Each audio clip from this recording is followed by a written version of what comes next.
Hi guys, welcome back to my channel. Kung bago lang kayo sa channel ko, ako nga pala si Annalyn Tapa. Welcome kayong lahat. At kung hindi pa kayo nakapag-subscribe, i-click nyo lang subscribe button sa baba at paki-click nyo na rin ang bell notification para ma-notify kayo sa lahat ng mga videos na i-upload ko.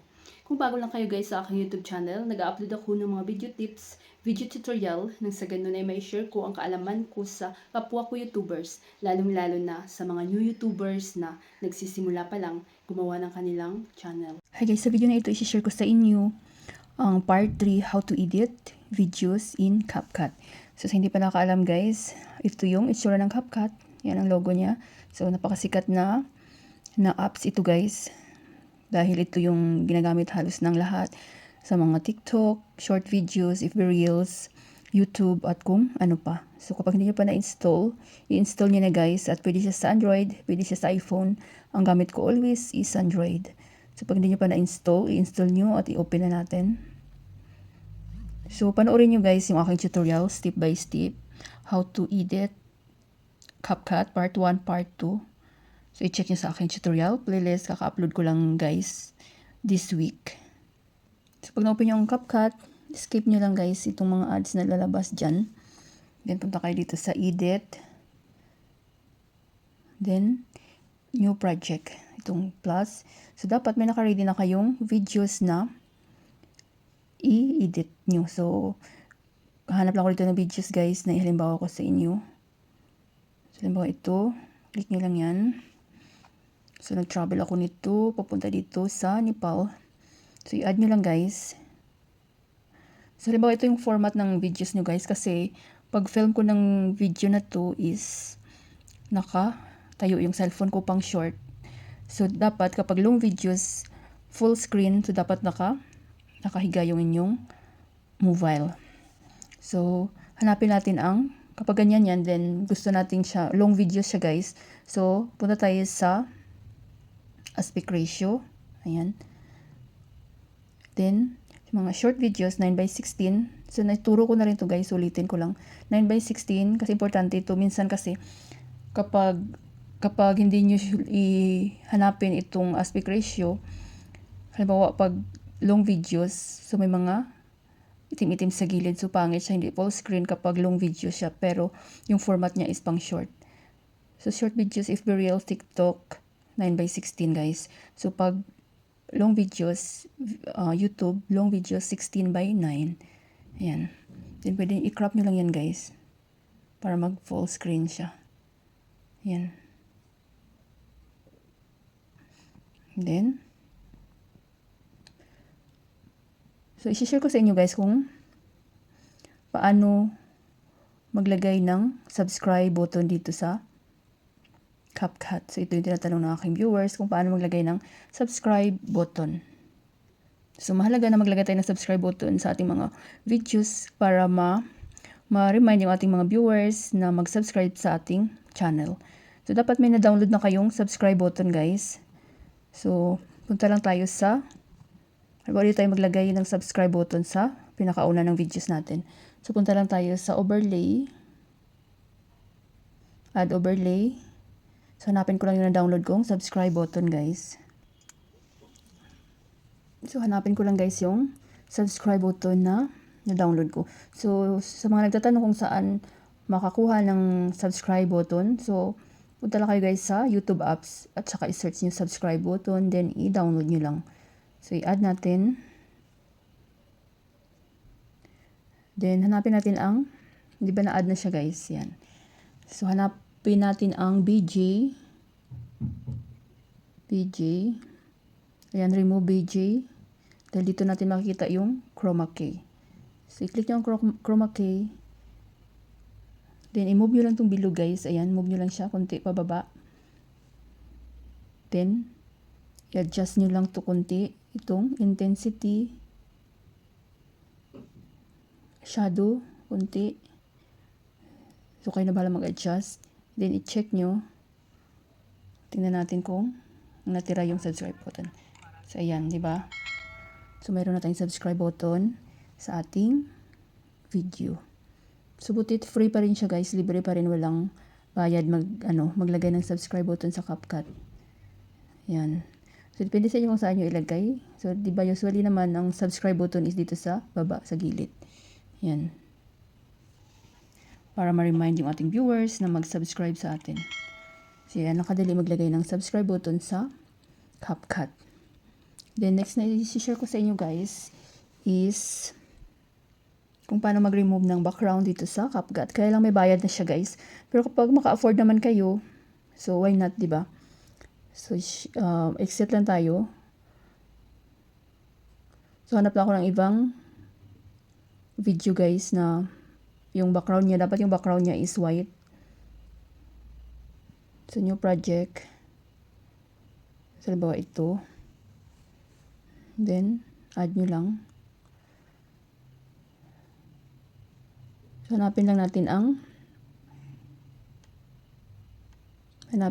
ang remove BG. Nag-update kasi lagi si si CapCut.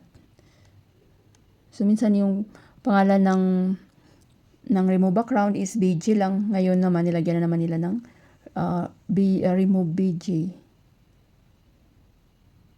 So napakaraming features dito si CapCut kasi guys. Kaya magandang gamitin ang CapCut.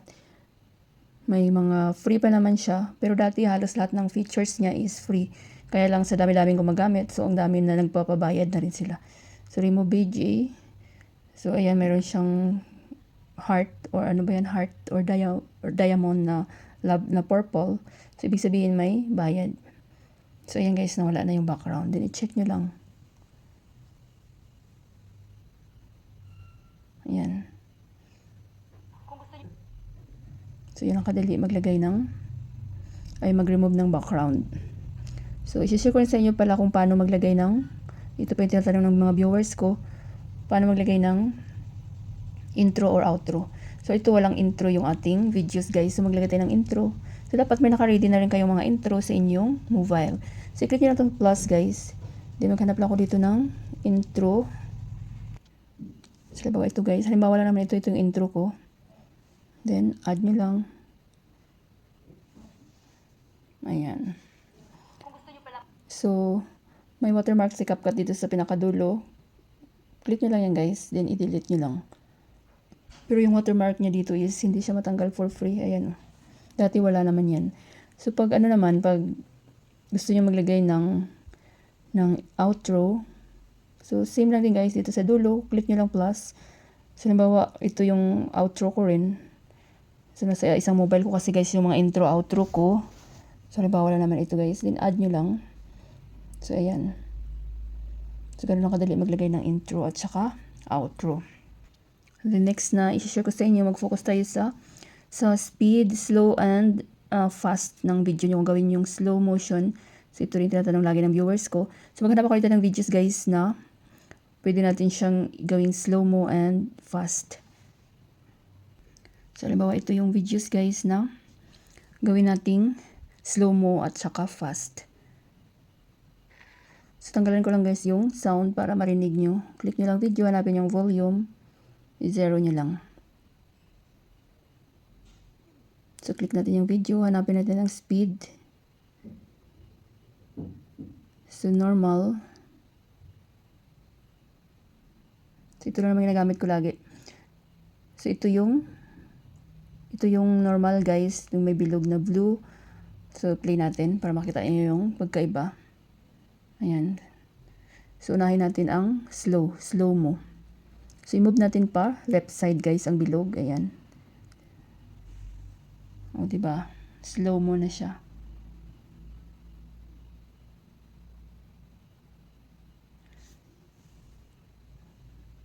Then, balik natin sa normal. So, gawin naman natin fast guys. Pa right side naman. Itong bilog, nagagalaw naman siya yan.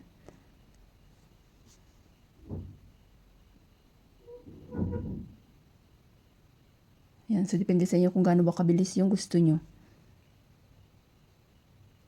So, yan lang kadali din kapag okay na kayo. So, i-check nyo lang yan. So, ito ulit yung watermark ni CapCut. Delete nyo lang yan guys. Then, i-share ko sa inyo kung paano ba mag-overlay. Maglagay ng mga effect. So, overlay guys, di ba na-share ko na rin yan sa inyo. Napakadali lang mag-overlay ng videos or any photos na gusto nyong i-add sa inyong mga videos. So, kagandahan sa CapCut dahil pwede kang mag-overlay sa mga videos nyo. So, next na i-share ko sa inyo is itong effect. So, video effect. So, pili lang tayo dito guys ng free. So, ito shake guys. O, kapag gusto nyo i-add, halimbawa. Yan. So, ibabagay nyo naman sa videos nyo kung saan kayo maglagay ng mga effect, di ba? So, pag gusto nyo yan i-add, ayan. Yan. So, tanggalin lang natin guys. I-delete lang natin kapag gusto nyo ipalitan. Then, video effect. So, may zoom din dito guys. Kapag gusto nyo i-zoom, libre pa naman siya. Oh. Yan. Kung gusto nyo mag-zoom, zoom in ang inyong mga videos. So, kayo na bahala guys mag-explore, experiment. Sobrang dami ditong mga video effects si CapCut Comics. So, pili lang tayo ng free. So, try natin to.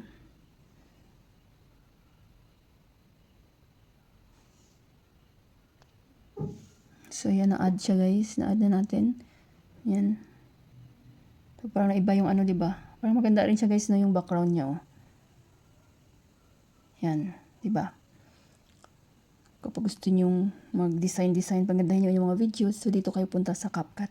Piliin nyo lang yung free guys. Kapag hindi tayo makakapag-afford, so delete ko lang to. Video effects. So, napakaraming video effect dito guys si CapCut. Kayo na bahala guys ha, mag-explore. So, may mga motion. Try natin yung motion.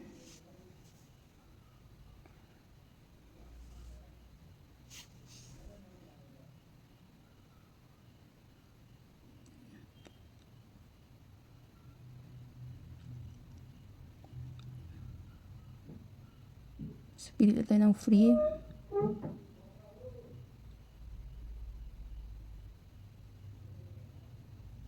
Ito guys, na-share ko na rin yung mag-zoom lens. So, ito daw, try natin.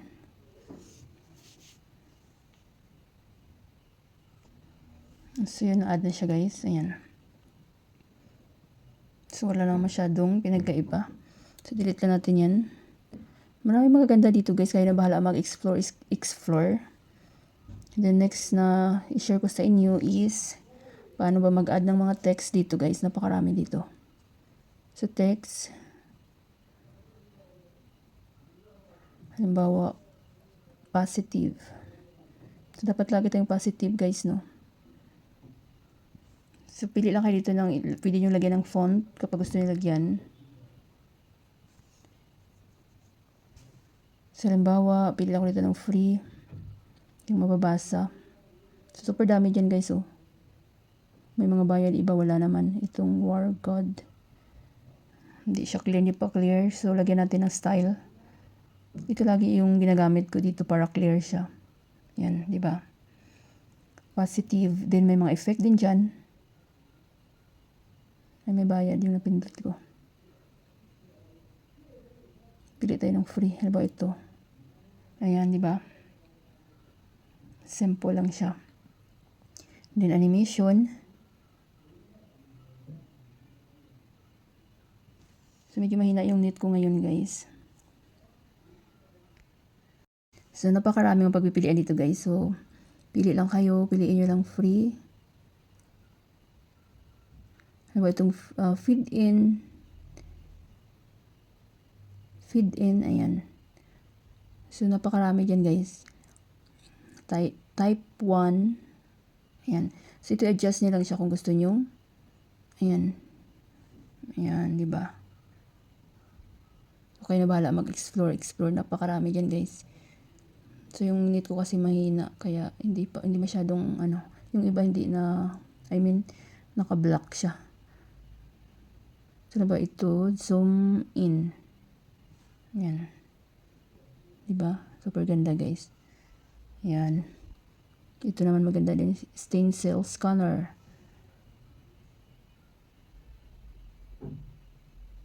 Ayan. Diba? So, halimbawa, gusto ko lang piliin yung simple but beautiful. Halimbawa, ito guys, type 1. Ayan. So, napakadali lang. Pagandahin ang inyong mga videos gamit ang CapCut, di ba? Ayan. So, pag okay na kayo guys, abangan nyo lang yung part 4 guys. Marami akong i-share pa sa inyo about dito sa CapCut. Kaya wag na nating pahabain kasi masyadong mahaba yung ating videos. So, click nyo lang itong export. Then, automatic na yan na masisave sa inyong gallery. Sa akin, hindi ko na i-save dahil full memory na yung aking mobile. Sana guys may natutunan kayo sa video tutorial ko na ito at maraming salamat sa panunood. Kung meron kayong mga question, suggestion, and request, just leave a comment down below. At huwag niyong kalimutan mag-like, share, comment. At kung hindi pa kayo nakapag-subscribe, i-click nyo lang subscribe button sa baba at i-click nyo na rin ang bell notification para ma-notify kayo sa lahat ng mga videos na i-upload ko. Always be happy guys, be positive, avoid nega. See you next time.